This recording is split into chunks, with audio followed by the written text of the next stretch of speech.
The morning mist curled low over the alien forest, wrapping the tall black trees in a blanket of silver. Captain Yaren moved slowly, his boots sinking into the damp soil with each step. He kept one hand on the worn grip of his rifle and the other on the strap of the pack slung across his shoulder. It was cold, colder than most mornings on this strange world. He could see his breath drifting into the air like tiny ghosts. The sky above was a dull, washed-out green, and the twin suns had not yet risen above the jagged mountains. The forest was silent except for the faint rustle of leaves high above. No bird calls, no insect hum, not even the sound of distant water to a new visitor. It would feel peaceful, but Yaren knew better. Silence here meant something was watching, something that knew how to hide. Still, he had no choice. He needed food, and food meant checking the traps he had set the night before. The first trap was empty. He crouched low, checking the ground for signs of movement. The bait was gone. Something had taken it without springing the mechanism. That wasn't unusual on this planet. Many creatures were clever enough to steal without getting caught. He reset the trap and moved on. The second trap had been tripped, but whatever it caught had escaped. Only a few torn feathers remained. They were pale blue, almost glowing in the dim light. Yaren picked one up, turning it between his fingers. He had never seen anything like it before. It gave off a faint warmth, like it was alive. He slipped it into his pocket, deciding to study it later. He moved deeper into the forest. The air grew heavier, and a strange smell filled his nose, sweet, like overripe fruit. He wrinkled his brow. It wasn't from the bait. It was something else, something unfamiliar. His instincts told him to be careful. Then he heard it snap. The sound echoed through the still air, sharp and final. Yaren froze. That was the third trap. He knew exactly where it was. Less than 50 steps ahead. He took a deep breath and moved forward, his boots barely making a sound through the mist. He saw the shape of the trap lying in the shadows. Something was moving inside it. He smiled to himself, imagining a decent meal for once. But as he got closer, his smile faded. It wasn't a small animal or a fat bird. It was something else. The creature was unlike anything he had ever seen.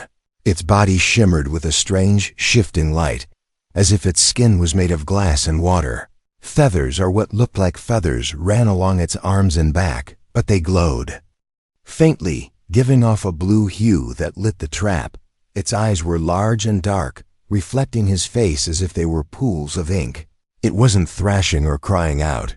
Instead, it was calmly studying him. Its hands, yes, hands were gripping the metal jaws of the trap, slowly testing them for weakness.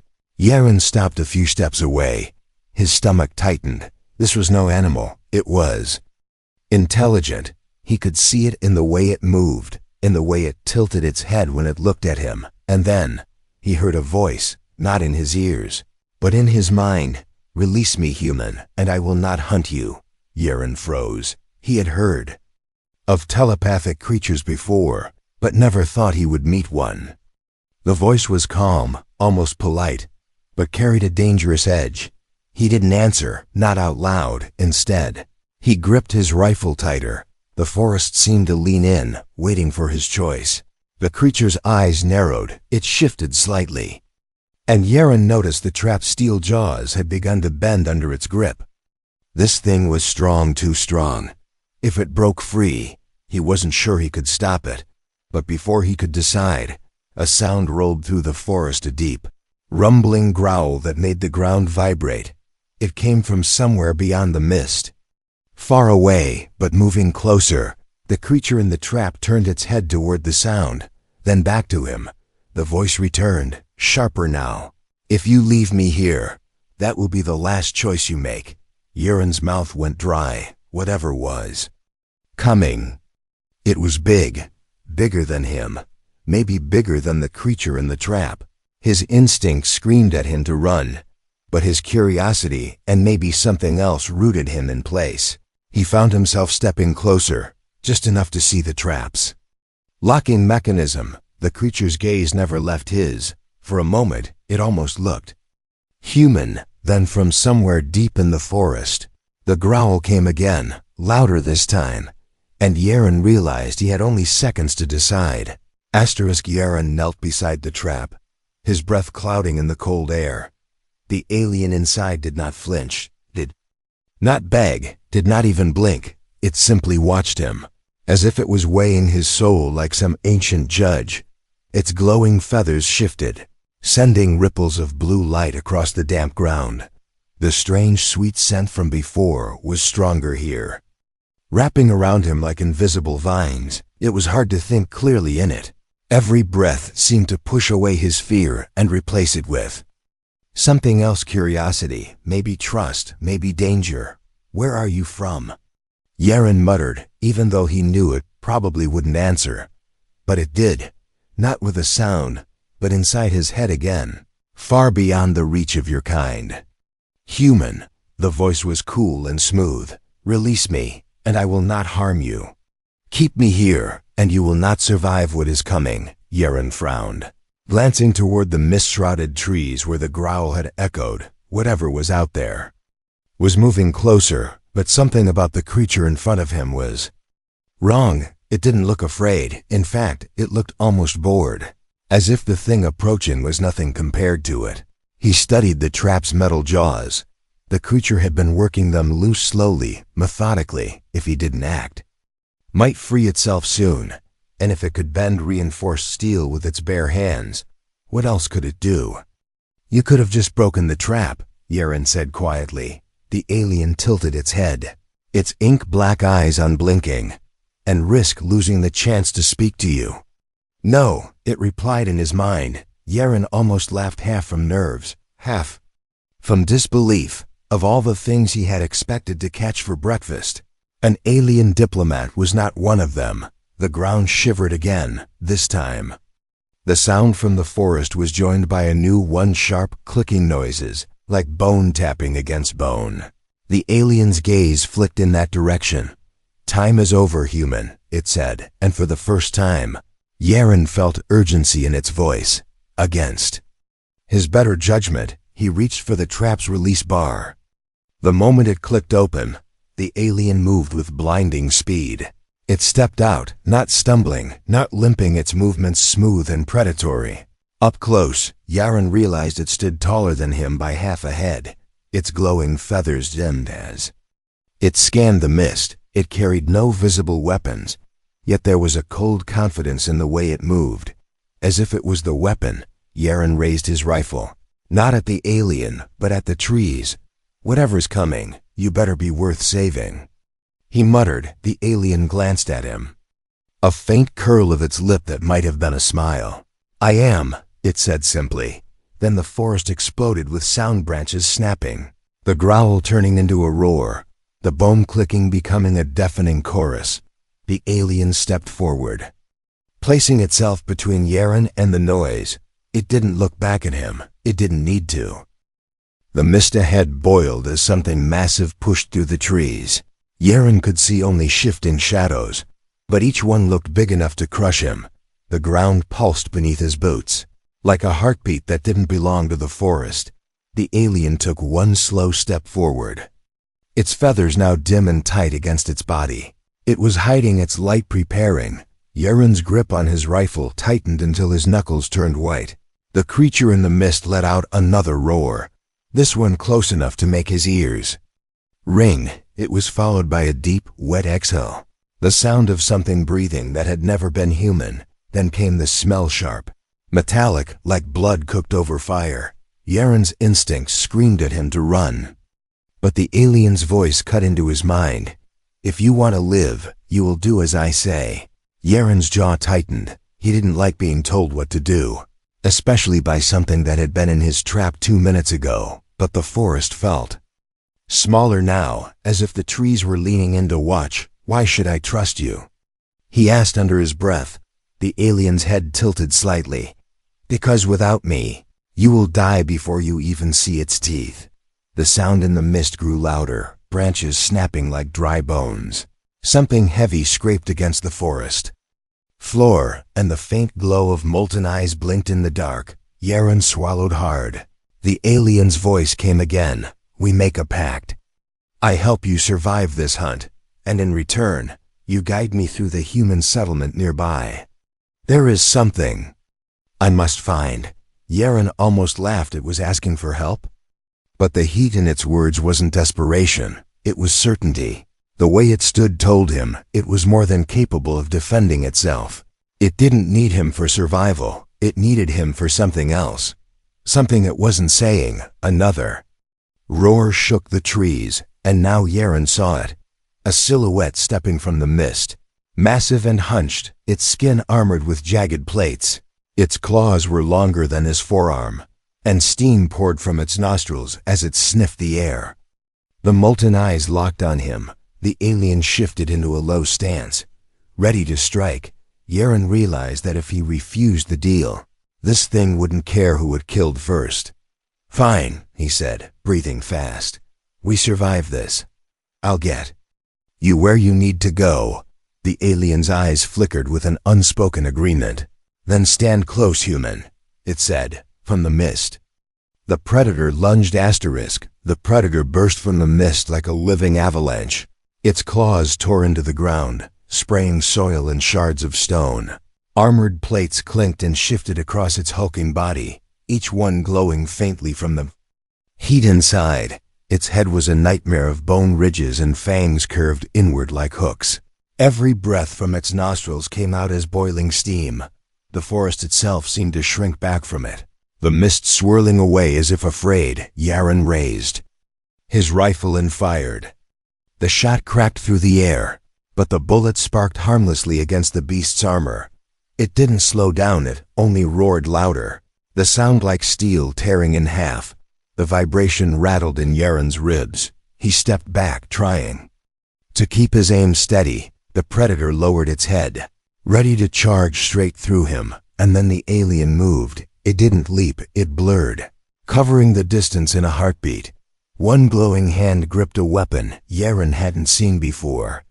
A long curved shaft that snapped open into a blade of pure light. The weapon hummed, and the air around it shimmered with heat. The predator swung one massive claw. The alien spun low, the light blade slicing through the claw's outer armor with a hiss. A spray of molten blood splashed onto the ground, burning. Through leaves, the predator screamed, staggering back. But only for a moment. It was not used to prey fighting back. Yaren saw an opening and fired again, aiming for the wound the alien had made. This time the bullet sank in, and the predator flinched. The alien's voice echoed in his mind, sharp and urgent. "Keep its eyes on you, human." Yaren's heart pounded. Every instinct told him to run. But he held his ground, firing shot after shot. The predator locked onto him, rage in its molten gaze. It charged, claws tearing trenches in the soil. And just before it reached him, the alien struck again, this time from above. It drove the light blade deep between the predator's armored plates, straight into the soft joint beneath its neck. The predator's roar turned into a choking, gurgling cry. It thrashed violently, smashing trees to splinters. But the alien clung on, twisting the blade until the light inside it flared. With one last shudder, the beast collapsed, shaking the ground. The air was thick with the stench of scorched flesh and steam. The alien stepped back, pulling its blade free. It glanced at Yaren, not with gratitude, but with a quiet, measuring look. "Now you see why you needed me," it said, its mental voice calm again. Yaren lowered his rifle, still catching his breath. "Yeah," he said, his voice low, "but I'm starting to wonder why you need me." The alien didn't answer. It simply turned toward the deeper shadows of the forest, where the mist was even thicker. Because human. The real hunt has only just begun. The forest was quiet again, too quiet. Not even the wind moved through the trees. The predator's body still steamed on the ground, its molten eyes dimming to lifeless black. Yaren kept his rifle ready, scanning the mist. "Is that it?" he asked. The alien wiped its glowing blade on the ground, the light fading until the weapon folded back into nothing. "No." The voice in his head was calm but heavy. "That was only a guardian."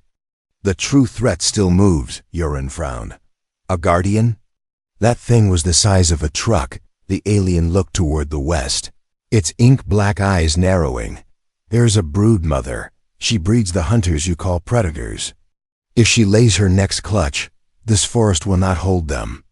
They will spread to your settlement, to every living thing on this planet. A cold weight settled in Yaron's stomach. He had heard of alien infestations before entire outposts wiped clean in weeks, but he couldn't understand why the alien was here, alone, hunting something so dangerous. You're not from around here, Yaron said carefully. It turned its head toward him, and for a heartbeat, he thought he saw a flicker of something in its gaze, regret, maybe pain. I was sent, it said simply, but my people cannot walk where I must go. The brood mother nests inside a region laced with resonance fields. To my kind, they burn the mind. To yours, they are nothing, Yaron understood then. It wasn't just asking for his help, it needed him to go where it couldn't, but that didn't explain why it was hunting alone, or why it hadn't called for backup. He kept his voice steady. So I'm bait? The alien's feathers switched, a faint shimmer passing over them. You are the key, it replied. And if you refuse, you will still die. The brood mother will not wait for your consent. Yaron almost laughed at the bluntness. The alien wasn't trying to comfort him, it was just stating fact. Somewhere in the mist, a distant rumble rolled through the ground. It wasn't thunder. It was something alive, something big. The alien looked in that direction without blinking. We must move. The longer we wait, the more she prepares. Yaron adjusted his rifle and pack. He wasn't sure why he was agreeing, maybe because running now felt pointless. Maybe because part of him wanted to see this brood mother for himself, or maybe it was something in the alien's voice, like it had seen this before, on other worlds, and knew exactly how bad it could get. Without another word, they started walking. The mist thickened, swallowing the light, and in the far distance, something let out a sound that was not a roar, not a growl. It was a chorus. Hundreds of voices crying out at once. Yaron's skin crawled. The alien didn't react. It just said, "She knows we're coming." Asterisk. The deeper they went, the stranger the forest became. The tall black trees gave way to twisted, hollow trunks that oozed a thick, dark sap. The air grew warm and damp, clinging to Yaron's skin like sweat that wouldn't dry. Every step squelched on the soft ground, and the smell sweet. At first now carried a sour, rotten edge. It felt like walking into the belly of something alive. The alien moved silently ahead of him, its glowing feathers completely dimmed. It had warned him not to touch the trees. They listen, it had said without explaining. Yaron didn't ask, he didn't want to know what it meant for a tree to listen. Soon, the ground began to slope downward. The mist thickened into a low-hanging fog, glowing faintly from strange clusters of fungus. Clinging to the roots, each cluster pulsed in rhythm, slow, steady, like a heartbeat. Yaron's grip tightened on his rifle. It wasn't the sight that unnerved him. It was the sound. Faint and distant at first, but growing clearer with each step. Wet, tearing noises like meat being pulled apart, and beneath it, a deep, constant clicking. The alien stopped suddenly and raised a hand. Yaron froze, listening. Something massive was moving ahead, but not toward them. It was pacing, guarding. The alien glanced back, its voice brushing against his mind. 2 sentries. Large but slow, we go around. They crept along the edge of a shallow ravine, using the roots for cover. Yaron caught a glimpse of the sentries through the fog. They were smaller than the predator from before, but still huge, their armor slick and wet with a sheen of slime. They moved in circles, their heads snapping side to side like guard dogs sniffing for prey. Beyond them, the ground dropped sharply into a massive pit. Yaron's breath caught.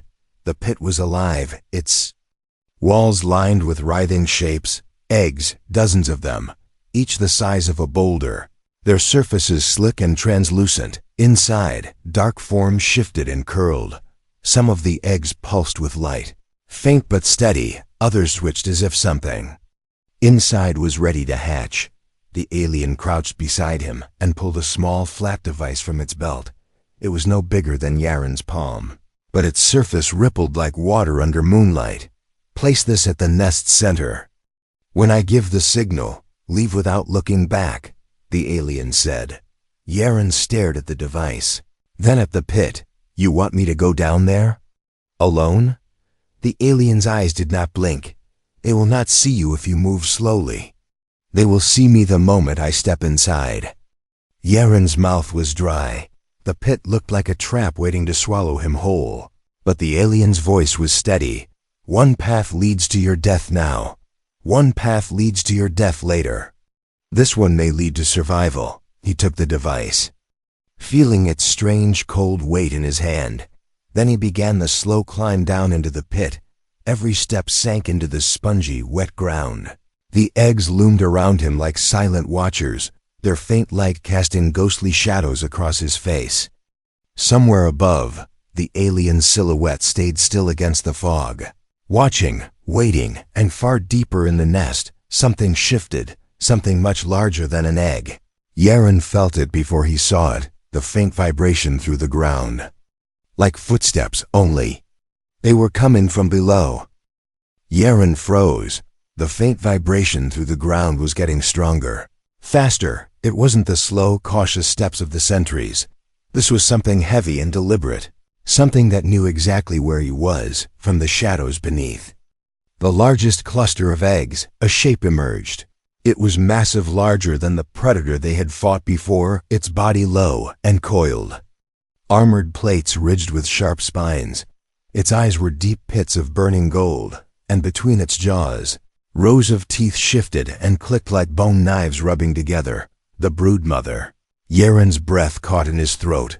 The air seemed thicker here, heavy with heat and the smell of decay. She moved slowly, but her gaze locked onto him instantly.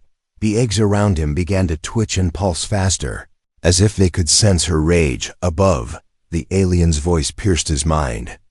Now, human, place it. Yaren dropped to one knee and set the small device on the ground.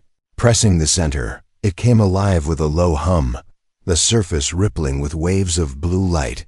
The broodmother's head snapped toward it.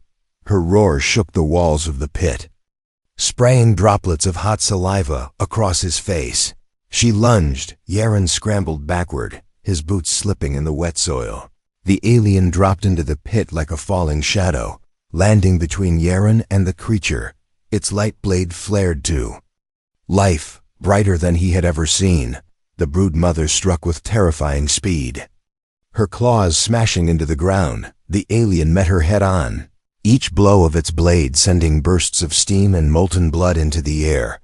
Yaren fired his rifle, each shot punching into softer gaps between her plates. But she was relentless. Her movements too fast for something her size. One claw clipped the alien's side, sending it crashing into the wall of the pit.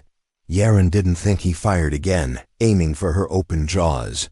The shot made her recoil for a split second, enough for the alien to leap forward and drive the light blade deep into the underside of her head. The broodmother let out a final, deafening shriek. Her massive body convulsed, smashing into the eggs.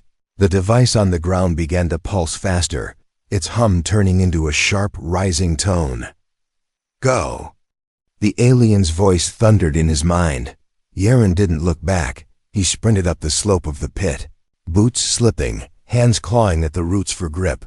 The alien was right behind him, moving with inhuman speed despite its wound.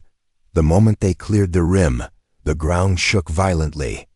A blinding flash erupted from the pit, followed by a rolling wave of heat that sent both of them sprawling. When Yaren opened his eyes, the nest was gone. Only a smoking crater remained. The alien stood slowly, breathing hard, its eyes locked. On Yaren, a faint smirk tugged at its lips. Not bad for breakfast, it said. Yaren let out a shaky laugh. Yeah. But next time, I'm cooking. Somewhere in the distance, the forest was silent again. But in that silence, Yaren felt something, not peace, but the weight of a new hunt waiting to begin.